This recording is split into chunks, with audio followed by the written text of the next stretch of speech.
दिल्ली में 3 दिन यानी कि 8 सितंबर से लेकर 10 सितंबर तक G20 सम्मेलन के दौरान क्या क्या चीजें बंद रहेंगी और क्या क्या चीजें खुली रहेंगी। अगर आपको इस बात का डर सता रहा है तो आज मैं आपको बता दूं कि इस वीडियो में आपको वो सारी जानकारी मिल जाएगी कि आखिर क्या चीजें खुली रहेंगी और क्या बंद रहेंगी। दिल्ली ट्रैफिक पुलिस के स्पेशल सीपी सुरेंद्र यादव ने बयान जारी किया है। उनके बयान के मुताबिक केवल नई दिल्ली एरिया में ही कुछ चीजें बंद रहेंगी, बाकी पूरी ही दिल्ली खुली रहेगी। तो आपकी आधी चिंता ये शब्द सुनने के बाद खत्म हो जानी चाहिए कि केवल दिल्ली का जो एरिया है, नई दिल्ली का एरिया, वहां पर ही कंट्रोल किया जाएगा ट्रैफिक पर, वहां पर ही आवाजाही पर थोड़ा सा नियंत्रण रहेगा, लेकिन बाकी पूरी की पूरी दिल्ली ही खुली रहेगी और सारी चीजें सामान्य तौर पर चलेगी। तो आइए एक एक करके जानते हैं कि आखिर क्या खुला रहेगा और क्या बंद रहेगा। 9 और 10 सितंबर को G20 सम्मेलन के दौरान नई दिल्ली इलाके में सभी गाड़ियों का प्रवेश प्रतिबंधित रहेगा। दूसरी चीज, सभी सरकारी और प्राइवेट ऑफिस संस्थान, चाहे शिक्षण संस्थान हो या अन्य चीज, सभी बंद रहेंगे। इन सभी को 8 से 10 तारीख तक बंद रखने का निर्देश जारी किया गया है। बीकाजी कामा प्लेस, धौला कुआं, खान मार्केट, जनपद और ये सभी जो एरिया है, इनके जैसे जितने भी पॉश एरिया है, वहां पर थोड़ा सा जो है ट्रैफिक पर कंट्रोल किया जाएगा और इसकी वजह से उन्हें संवेदनशील क्षेत्र घोषित कर दिया गया है। शिखर सम्मेलन के दौरान दिल्ली इलाके में क्लाउड किचन की डिलीवरी सेवाओं की इजाजत नहीं रहेगी। यानी कि अगर आप फूड डिलीवरी करने की सोच रहे हैं या फूड बाहर से मंगाने की सोच रहे हैं तो ऐसे में आपको थोड़ी सी परेशानी हो सकती है। तो 3 दिनों के दौरान कोशिश ये करें कि आप घर का बना खाना ही खाएं, बाहर से खाना ना मंगाएं। इतना ही नहीं, दवाइयों की अगर बात करें या कोई भी ऐसी जरूरी सामान जो बहुत ज्यादा आवश्यक है, जैसे दूध, डेयरी के प्रोडक्ट्स हो गए, दवाइयां हो गई या कोई और अन्य सामान, तो ऐसे सामानों की आवाजाही पर ना तो रोक होगी ना ही डिलीवरी पर रोक होगी, जिसके लिए भले ही वो नई दिल्ली के एरिया में ही क्यों ना हो, नई दिल्ली के एरिया में भी दवाइयों पर कोई रोक नहीं होगी, उसकी डिलीवरी आसानी से होगी। पैथी लैब्स खुले रहेंगे, हॉस्पिटल्स खुले रहेंगे। अगर आपका अपॉइंटमेंट है तो आप आसानी से वहां जा सकते हैं। एटीएम, किराना स्टोर, मेडिकल, सभी सेवाएं खुली रहेंगी पूरी ही दिल्ली में। केवल नई दिल्ली ही नहीं, पूरी ही दिल्ली में खुली रहेंगी, आप आसानी से जा सकते हैं। यात्रा बाधित बिल्कुल नहीं होगी। बसों की सेवाएं भी जारी रहेंगी। एक एक करके मैं आपको बताती हूँ कि अगर बसों की सेवाएं जारी है या मेट्रो जारी है तो वो कैसे और कितनी देर के लिए है और कहाँ कहाँ पर है। अगर आपको सेंट्रल दिल्ली जाना है तो ऐसे में आप जा सकते हैं, लेकिन आप बस की बजाय अपनी पर्सनल व्हीकल अगर सिलेक्ट करते हैं तो वो ज्यादा आपके लिए अच्छा रहेगा। या फिर आपके लिए बेहतरीन ऑप्शन है कि आप मेट्रो से जाएं, तो आप ज्यादा कंफर्टेबल रहेंगे। प्रगति मैदान, सुप्रीम कोर्ट, ये जो मेट्रो स्टेशन है, यहाँ उतरने के लिए आपको मना किया जाएगा। ये गेट ब्लॉक रहेंगे, लॉक कर दिए जाएंगे, आप यहाँ पर उतर नहीं सकते हैं मेट्रो से, लेकिन आप मेट्रो से कहीं पर भी जा सकते हैं। यहाँ तक कि अगर आप नई दिल्ली उतरना चाहते हैं तो आपको थोड़ी परेशानी हो सकती है, लेकिन नई दिल्ली का मेट्रो स्टेशन बंद नहीं रहेगा। केवल सुप्रीम कोर्ट, प्रगति मैदान का जो मेट्रो स्टेशन है वो बंद रहेगा, आप वहां से एग्जिट नहीं कर सकते। आइए और जानकारी लेते हैं कि आखिर क्या क्या खुला रहेगा, क्या क्या बंद रहेगा। तो एक बार शॉर्ट में मैं आपको बता देती हूँ, छोटे से संक्षेप में आपको समझाती हूँ कि क्या क्या चीजें बंद रहेंगी। जरा ध्यान से सुनिए कि सरकारी और प्राइवेट ऑफिस सभी बंद रहेंगे, इनको खोलने की अनुमति नहीं है। शिक्षण संस्थान बंद रहेंगे, चाहे वो कोचिंग सेंटर हो, स्कूल हो या कोई सरकारी प्राइवेट स्कूल, दोनों से कोई भी स्कूल हो, सभी बंद रहेंगे। बैंक और वित्तीय संस्थान बंद रहेंगे। इस दौरान आप अगर बैंक में किसी कार्य से जाना चाहते हैं, कोई जरूरी कार्य है, तो वो आप आज ही निपटा लें, क्योंकि आप कल ये चीजें नहीं कर पाएंगे और कल से लेकर के 10 तारीख तक आप ये चीजें नहीं कर सकते हैं। एनडीएमसी एरिया के जितने भी मार्केट है, जैसे कनॉट प्लेस, खान मार्केट, ये सभी बंद रहेंगे, आप यहाँ पर नहीं जा सकते हैं। शॉपिंग अगर आपको करनी है, बहुत जरूरी है, तो या तो आप आज जा सकते हैं या थोड़े दिन के लिए अपने काम को टाल सकते हैं। शराब की दुकानें पूरी दिल्ली में ही बंद रहेंगी, शराब की दुकानों को खोलने की अनुमति नहीं है। और ऐसा भी हो सकता है कि केवल वो चीजें आपको कल तक पता चल जाएंगी कि हो सकता है कि नई दिल्ली में केवल बंद की जाए और बाद में अन्य क्षेत्रों में खोल दी जाए। अब क्या क्या चीजें खुली रहेंगी वो जरा ध्यान से सुनिए। एनडीएमसी क्षेत्र के बाहर जितने भी मॉल और मार्केट हैं वो सभी खुले रहेंगे, यानी कि एनडीएमसी के अलावा बाकी सारी दिल्ली के सभी मॉल, सभी रेस्टोरेंट, सभी मार्केट खुले रहेंगे। चाहे आप सरोजनी जाना चाहते हैं या सेंट्रल मार्केट जाना चाहते हैं लाजपत नगर के, तो आप जा सकते हैं। तो लड़कियों के लिए बहुत अच्छी चीज है क्योंकि वीकेंड है और वीकेंड पर लड़कियां अक्सर सरोजनी नगर या लाजपत नगर के सेंट्रल मार्केट में नजर आती है। तो आप वहां पर जाकर के शॉपिंग कर सकते हैं, आपको कोई रोकेगा नहीं। आवश्यक वस्तुएं जैसे कि दूध, डेयरी प्रोडक्ट, जैसा कि मैं पहले ही बता चुकी हूँ, तो ये सारी चीजें आपकी खुली रहेंगी, आपको आसानी से उपलब्ध हो जाएंगी। तो आप अपने मन में ये भय बिल्कुल ना पाले कि 3 दिन का लॉकडाउन लग गया और हमारी जिंदगी जो है वो बाधित हो जाएगी, हमारे सारे काम बाधित हो जाएंगे। तो ऐसा कुछ भी होने वाला नहीं है। आपका जीवन, आपकी सारी चीजें बिल्कुल सामान्य रहेगी जैसे कि अन्य दिनों में रहती है। रिंग रोड बस सर्विस भी चालू रहेगी। अगर आप रिंग रोड की तरफ जाना चाहते हैं तो वहां पर भी चालू, लेकिन कुछ ऐसे जगह हैं जहां पर बसों को जाने की अनुमति नहीं है। तो वो कुछ ही ऐसी जगह हैं। तो आप अपने मन में किसी तरह का कोई भी डर ना रखें, आप बस से भी आसानी से यात्रा कर सकते हैं। लेकिन फिर भी दिल्ली पुलिस ने ये एडवाइजरी जारी की है कि इन 3 दिनों के दौरान आप बस की बजाय अगर मेट्रो का ऑप्शन लेते हैं तो आपके लिए अच्छा रहेगा और उनके लिए भी अच्छा रहेगा, क्योंकि G20 का जो सम्मेलन है वो हमारे देश के लिए बहुत ही गौरव का विषय है। 20 अलग अलग देशों के राष्ट्रपति हमारे देश में आ रहे हैं, सम्मेलन करेंगे, बैठक करेंगे। तो मैं आपको एक सबसे जरूरी चीज बता दूं कि ये जो चीजें होने वाली है ये आज की रात 9 बजे से शुरू हो जाएंगी। आज 7 सितंबर है, 7 सितंबर की रात 9 बजे से सभी भारी वाहनों का प्रवेश जो है वो दिल्ली में बाधित कर दिया जाएगा। लेकिन अगर कोई जरूरी सामान है जैसे सब्जियां, अनाज या दूध, दवाइयां, अगर इन चीजों को लेकर के कोई डिलीवरी हो रही है तो उसे रोका नहीं जाएगा। अगर गुरुग्राम की तरफ से कोई बस हमारी दिल्ली में आती है तो ऐसे में गुरुग्राम से ना आकर उन्हें MG रोड से आने दिया जाएगा, लेकिन रोका उन्हें भी नहीं जाएगा।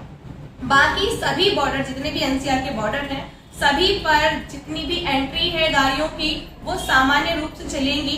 कागजात आपके देखे जा सकते हैं, तो अपने कागजात, जो जरूरी कागजात हैं उनको अपने पास रखें, लेकिन आपको आने से रोका नहीं जाएगा। और ये सारी चीजें आपको केवल NCR समाचार पर ही सुनने को मिलेंगी। देखिए, इतनी डिटेल में आपको खबरें शायद कहीं बताई नहीं गई होंगी। फिर मैं आपको कुछ और भी जानकारियां देना चाहती हूँ। पूरी वीडियो को गौर से सुनिए, देखिए, ताकि आपके मन में जो डर है, आप जो सोच रहे हैं इतने दिनों से कि 3 दिनों तक हमारी जिंदगी एक बंद पिंजरे में फिर से कैद हो जाएगी, तो ऐसा कुछ नहीं होगा। आपको और जानकारी मैं दे दूं कि देखिए, नई दिल्ली एरिया को छोड़ करके बाकी पूरी दिल्ली में बसों की सर्विस चालू रहेगी। जैसे हमारी सिटी बस यानी कि DTC बस, ISBT की बस, सभी मार्केट, सभी दुकानें, मॉल आदि सभी खुले रहेंगे और सभी की जो संचालन है हर चीज का वो बाकी दिनों की तरह ही सामान्य रूप से चलेगा। केवल NDMC एरिया, जो मैं पहले भी बता चुकी हूँ, एक बार फिर से मैं दोहरा रही हूँ कि NDMC में चीजें बाधित की जाएंगी, वहां पर थोड़ा कंट्रोल किया जाएगा, लेकिन बाकी हर जगह सारी चीजें सामान्य रूप से चलेंगी। आज रात 9 बजे से ट्रैफिक एडवाइजरी शुरू हो जाएगी। इससे पहले ही 25 अगस्त को ट्रैफिक एडवाइजरी जारी की गई थी। हर वीकेंड पर रिहर्सल लगातार किए जा रहे थे, क्योंकि बड़े बड़े देशों से सभी के राष्ट्रपति आ रहे हैं, तो उनकी सुरक्षा भी जरूरी है। इसीलिए हमारा फर्ज बनता है कि हम अपनी पुलिस को, अपनी ट्रैफिक पुलिस को, अपनी सरकार को थोड़ा समर्थन दें और उनका साथ दें, ताकि हमारे देश में जो इतना बड़ा सम्मेलन होने जा रहा है वो सम्मेलन सफलतापूर्वक संपन्न हो सके। और चीजें मैं आपको बता दूं कि सबसे बड़ी चीज ये है कि ट्रैफिक का अगर कंट्रोल किया जा रहा है तो मेट्रो की सेवा को आपके लिए थोड़ा ज्यादा खोला जा रहा है। यानी कि पहले मेट्रो सुबह 5:30 बजे खुलती थी और अब वो सुबह 4 बजे खुला करेगी।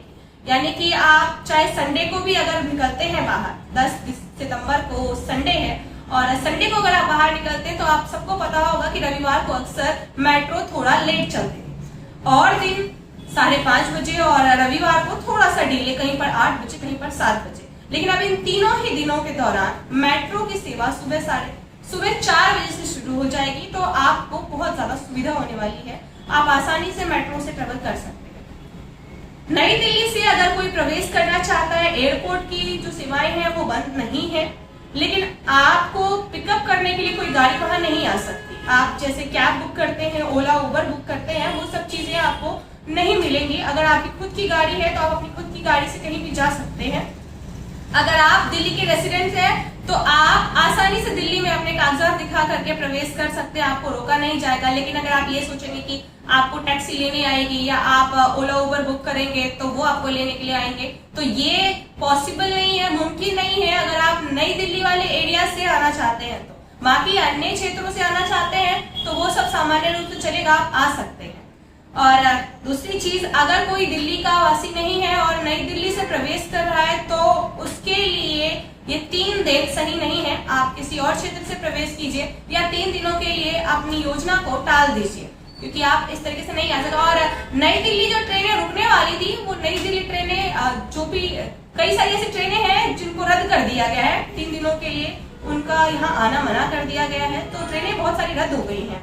लेकिन अगर आप कहीं से आ रहे हैं, बहुत जरूरी है, तो आप आनंद विहार पुरानी दिल्ली रेलवे स्टेशन का चयन कर सकते हैं, वहां से आ सकते हैं। वहां से आवाजाही पर कोई रोक टोक नहीं है, तो आप वहां से आसानी से आ सकते हैं। सबसे जरूरी चीज, 8 सितंबर की सुबह से ही बसों पर कंट्रोल शुरू हो जाएगा। आज रात से भारी वाहनों का प्रवेश नियंत्रित कर दिया जाएगा। कल सुबह 8 सितंबर की बसों पर कंट्रोल होगा। नई दिल्ली के एरिया में कोई बस नहीं जा पाएगी, कोई ऑटो नहीं जा पाएगा, कि यहाँ तक कि कोई साइकिल चालक भी नहीं जाएगा। या अगर कोई साइकिल चलाने वाला व्यक्ति ये सोच रहा है कि वाहनों पर प्रवेश प्रतिबंधन है और मैं साइकिल चलाता हूँ, मैं साइकिल से नई दिल्ली एरिया जा सकता हूँ, या मैं अगर वहाँ काम करता हूँ तो जा सकता हूँ, तो आप नहीं जा सकते, आपके लिए भी मनाही है। और 9 सितंबर जो है, 9 सितंबर को सबसे बड़ा सम्मेलन होने जा रहा है। कल सभी लोग आएंगे, 9 सितंबर को मुख्य सम्मेलन हमारा होगा और उसके बाद उम्मीद यही तय जा रही है कि 9 सितंबर की शाम या दोपहर से ही सभी धीरे धीरे अपने देश को जाने शुरू हो जाएंगे, जो 10 सितंबर तक पूरी तरह से अपने अपने जगहों को लौट जाएंगे, अपने अपने देशों को लौट जाएंगे। उसके बाद जो ट्रैफिक कंट्रोल है वो धीरे धीरे करके खोल दिया जाएगा। तो कुल मिलाकर के जो सम्मेलन है वो लगातार 3 दिनों का नहीं है, ये चीज मैं आपको क्लियर कर दूं। 8 से 9 का ही सम्मेलन है। 8 में कुछ ही लोग आ पाएंगे, कुछ ही देश के राष्ट्रपति शामिल हो पाएंगे, और 9 सितंबर को लगभग सभी शामिल हो जाएंगे। 9 सितंबर को चाइना के राष्ट्रपति भी आने वाले हैं, तो 9 सितंबर को जो लोग 8 को नहीं आ पाएंगे वो 9 को शामिल होंगे, और 9 की दोपहर या शाम तक ये सम्मेलन खत्म हो जाएगा। उसके बाद वो धीरे धीरे कर अपने देश को लौटना शुरू हो जाएंगे। चांदनी चौक में इस दौरान जितने भी मेहमान आ रहे हैं उनके लिए अलग अलग पकवान बनाए जा रहे हैं, अलग अलग तरह के पराठों की तैयारी की जा रही है। उन्हें जिस तरीके का पसंद है, जिस तरीके से टूरिस्ट पसंद करते हैं, उस तरीके की तैयारियां की जा रही है। तो चांदनी चौक में जितने भी खाने की चीजें हैं उनका विशेष तौर पर ध्यान रखा जा रहा है, ताकि आने वाले मेहमानों को किसी तरह की कोई परेशानी ना हो। कई होटलें हैं नई दिल्ली एरिया में जिनको तैयार किया गया है ताकि मेहमानों को रहने में कोई भी असुविधा ना हो। लेकिन अगर नई दिल्ली क्षेत्र में आपका अपॉइंटमेंट है किसी हॉस्पिटल में, चाहे वो RLM हॉस्पिटल है या LNGP हॉस्पिटल है, तो आप वहां पर आसानी से अपनी गाड़ी से जा सकते हैं, आपको कोई रोकेगा नहीं। और इतना ही नहीं, हमारी पुलिस ने एम्बुलेंस असिस्टेंट कंट्रोल रूम भी बनाया है। अगर आप कॉल करते हैं तो एम्बुलेंस आपको लेने आएगी और एम्बुलेंस को कोई रोकेगा नहीं। आपके साथ कोई इमरजेंसी है, एम्बुलेंस आपको लेकर के जाएगी और हॉस्पिटल में एडमिट कराएगी। बाकी सारी चीजें आप एम्बुलेंस से कर सकते हैं, कोई परेशानी आपको नहीं होगी। आपका अपॉइंटमेंट है, आप आसानी से जाकर के दिखा सकते हैं। लेकिन आप किसी अगर टैक्सी से जा रहे हैं, किसी ऑटो से जा रहे हैं, तो वो टैक्सी ऑटो आपके हॉस्पिटल के बाहर रुकेगी नहीं, वो आपको छोड़ करके वापस आ जाएगी। तो ये सारी चीजें हैं, जरूरी चीजें जो आपको ध्यान रखने की जरूरत है, और परेशान होने वाली कोई बात नहीं है, क्योंकि सम्मेलन बहुत बड़ा है तो थोड़ा सा नियंत्रण करना जरूरी है। 3 दिनों का राजकीय अवकाश अवश्य है, लेकिन सारी चीजें, सारा संचालन सामान्य रूप से चलेगा, तो परेशान होने वाली कोई बात नहीं है। इन 3 दिनों के दौरान अगर आपके दफ्तर में छुट्टी है तो अपने घर पर बैठकर कार्य कीजिए, जरूरी है तो ही बाहर निकलिए, थोड़ा सा समर्थन दीजिए, क्योंकि देश के लिए बहुत गौरव का विषय है।